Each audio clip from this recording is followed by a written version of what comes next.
Peace to everybody, back with another video. This is Lean On Me, Ain't No Sunshine. Singer Bill Withers dies at 81. And of course, as you can see here in the screenshot, is Bill Withers himself, who had passed away. Bill Withers, who wrote and sang a string of soulful songs in the 1970s that have stood the test of time, including Lean On Me, Lovely Day, and Ain't No Sunshine, has died from heart complications.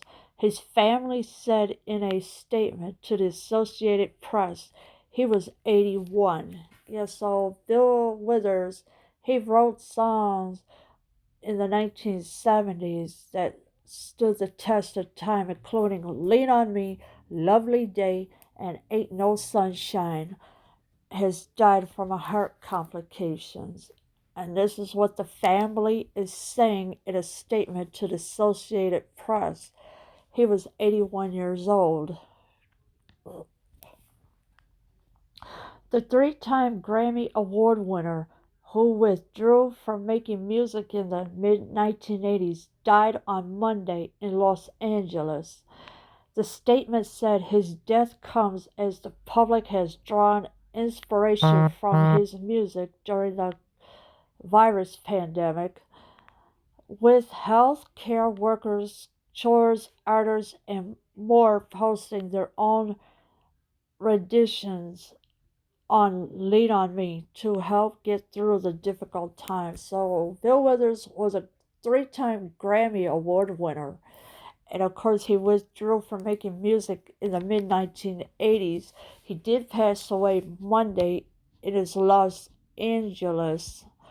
This is what the statement is saying. His death comes as the public has drawn inspiration from his music during the virus pandemic, with health care workers. Of course, there's choirs, artists, and more posting their own renditions on Lean On Me to help get through the difficult time. We are devastated by the loss of our beloved, devoted husband and father, a solitary man with a heart driven to connect to the world at large. With his poetry and music, he spoke honestly to people and connected them to each other. The family statement read, as private a life as he lived close to immediate family and friends, his music forever belongs to the world.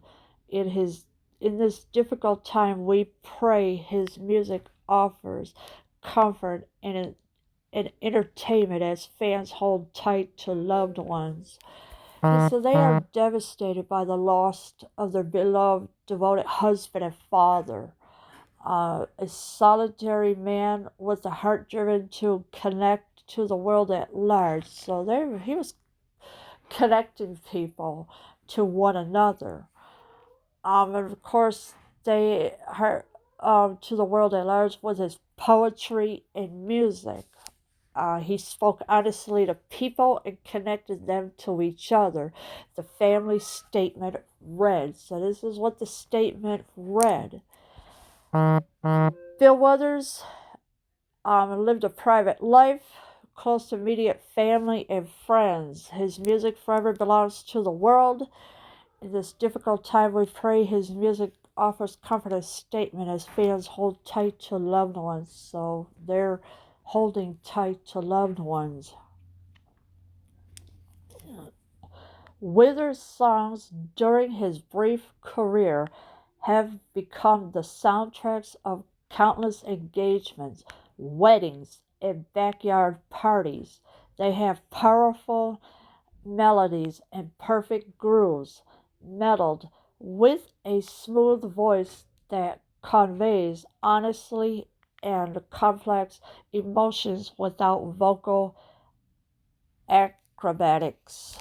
So Withers' songs during his brief career have become the soundtracks of countless engagements. So in all the like movies or whatever that he had. Or, and of course, it's a difficult time to lose somebody that you care about, and that Lean on Me, Pain to Friendship was performed at the inauguration of both Barack Obama and Bill Clinton. Ain't No Sunshine and Lean on Me are among Rolling Stone's list of the 500 greatest songs of all time. So he's saying if Barack Obama's, whose real name is Barry Santoro, thank you, and Bill Clinton, Ain't No Sunshine and Lean on Me were the songs that he sang at their inauguration. He's the last African American everyman musician and bandleader, Questlove told Rolling Stone in 2015. Bill Withers is the closest thing black people have to a Bruce Springsteen. So he was the last of the African American everyman musician and bandleader, had Questlove told Rolling Stone, and this was in 2015. They also said that Bill Withers is the closest black people to have to a Bruce Springsteen. And of course, Bill Withers has a beautiful voice for singing. And of course, as you can see here in the screenshot, that Withers in 2015 at the Rock and Roll Hall of Fame induction ceremony. So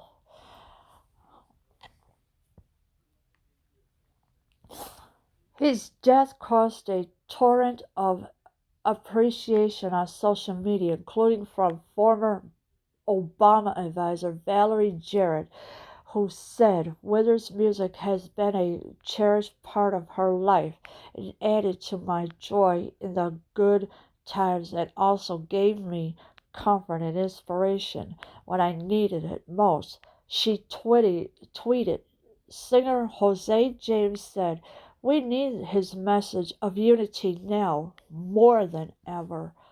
So there was a woman, Valerie Jarrett. She came out and said his death caused a torrent of appreciation on social media, including from former Obama advisor Valerie Jarrett. She also said Withers' music has been a cherished part of her life. It added to my joy in the good times and also gave me comfort and inspiration. So she was getting comfort and inspiration from his music. She tweeted, singer Jose James said, "We needed his message of unity now more than ever." So now Jose James is saying that we needed his message of unity now more than ever. Withers, who overcame a childhood stutter, was born the last of 6 children in the coal mining town of Slab Fork, West Virginia. After his parents divorced when he was 3, Withers was raised by his mother's family in nearby Beckley. So Bill Withers was the last of the 6 children. Of course, he was in the coal mining town of Slab Fork, West Virginia. After his parents have divorced, he was 3 years old when that happened. Withers was raised by his mother's family in nearby Beckley, so his mom's family had raised him. He joined the Navy at 17 and spent 9 years in the service as an aircraft mechanic installing toilets. After his discharge, he moved to Los Angeles, worked at an aircraft parts factory, bought a guitar at a pawn shop, and recorded demos of his tunes in hopes of landing a recording contract. So when Bill Withers was 17, he spent 9 years in the service as an aircraft mechanic, installing toilets. After his discharge, he did move to Los Angeles, worked at an aircraft parts factory. bought a guitar at a pawn shop and recorded demos of his tunes in hopes of landing a recording deal. So that's what he was doing. In 1971, signed to Sussex Records, he put out his first album, Just As I Am, with the legendary Booker T. Jones at the helm. It had the hits Grandma's Hands and Ain't No Sunshine, which was inspired by the Jack Lemmon film Days of Wine and Roses. He was photographed on the cover, smiling and holding his lunch pail. Alright, so in 1971, he was signed to Sussex Records. He put out his first album. It was called Just As I Am, with the legendary Booker T. Jones at the helm. It had the hits Grandma's Hands and Ain't No Sunshine, which was inspired by the Jack Lemmon film Days of Wine and Roses. He was photographed on the cover smiling and holding his lunch pail. Ain't No Sunshine was originally released as the B-side of his debut single, Harlem, but radio DJs flipped the disc. The song climbed to number 3 on the Billboard charts and spent a total of 16 weeks in the top 40. So Ain't No Sunshine really had climbed to number 3. And of course, Billboard charts, and spent a total of 16 weeks in the top 40. So it was number 1 for 16 weeks straight. And nothing was going to touch that song. Withers went on to generate more hits a year later with the inspirational Lean on Me, the machinating Who Is He and What Is He to You, and the slinky Use Me on his second album, Still Bill. Alright, so Withers did go on to generate more hits a year later with the inspirational Lean on Me, the menacing Who Is He, and the slinky Use Me on his second album called Still Bill.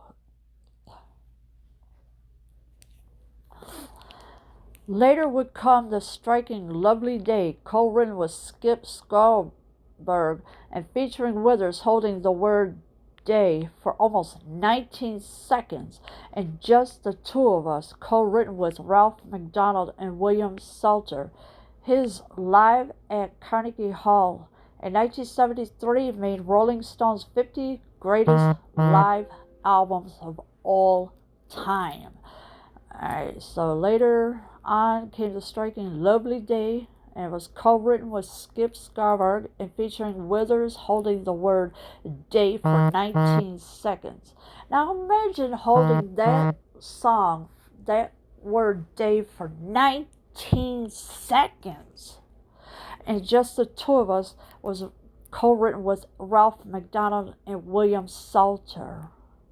His Live at Carnegie Hall in 1973 made Rolling Stone's 50 greatest live albums of all time. So that's what he had.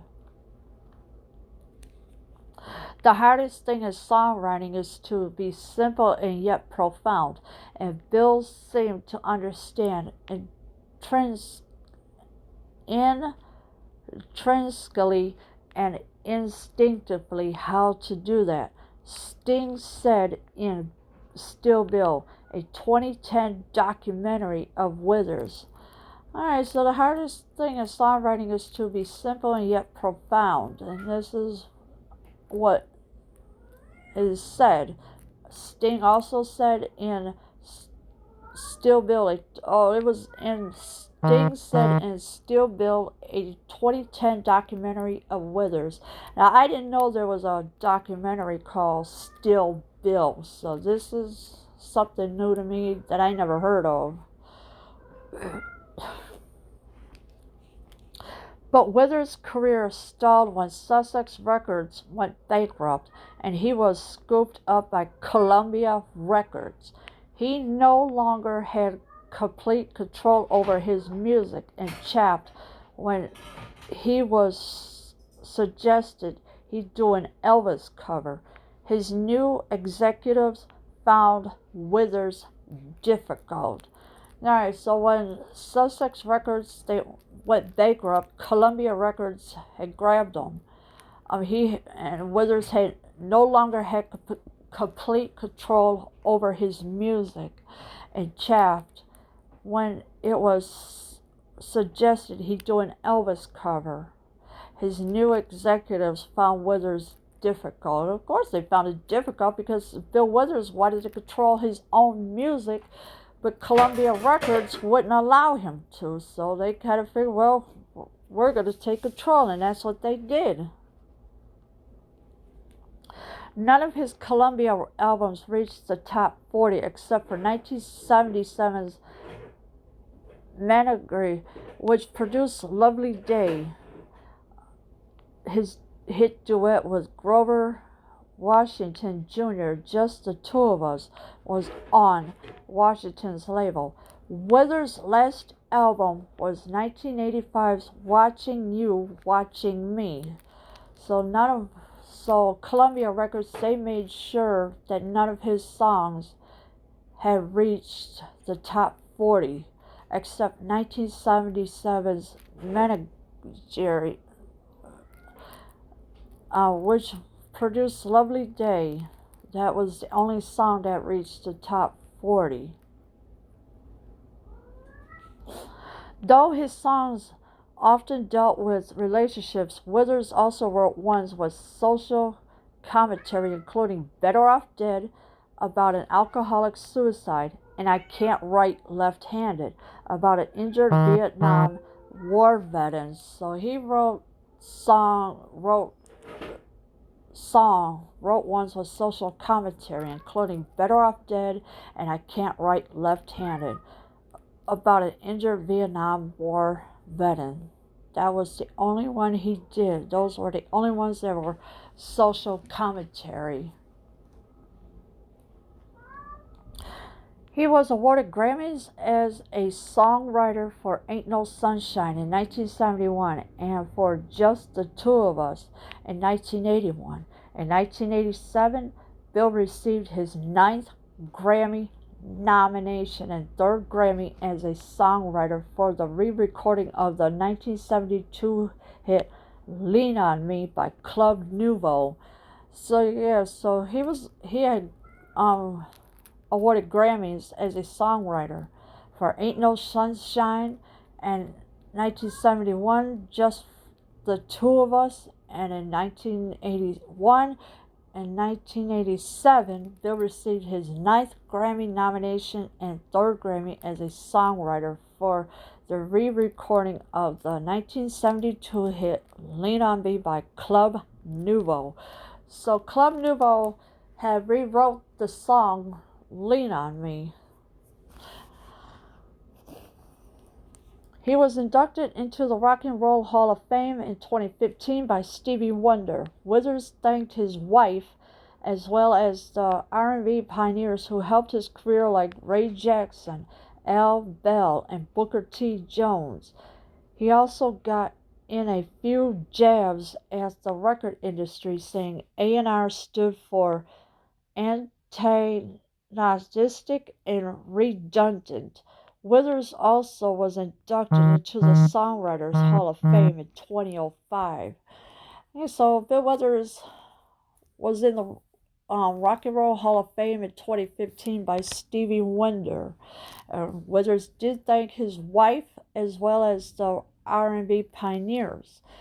Withers was also inducted into the Songwriters Hall of Fame in 2005.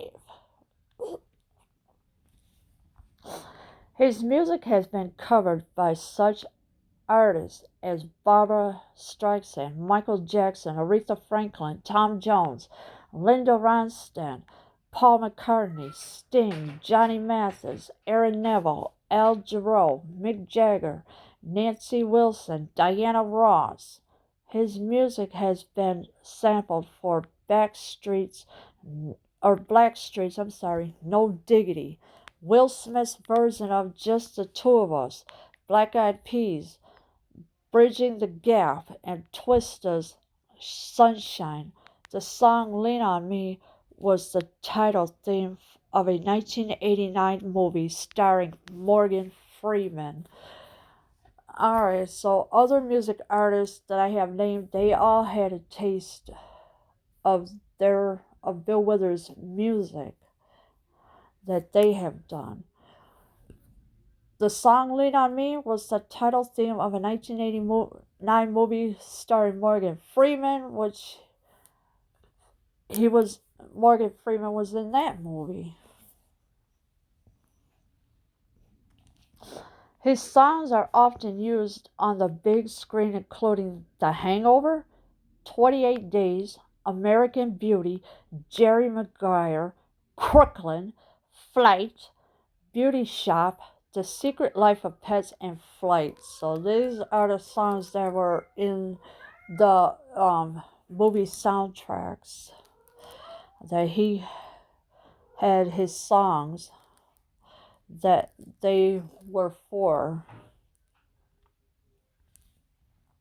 I'm not a virtuoso, but I was able to write songs that people could identify with.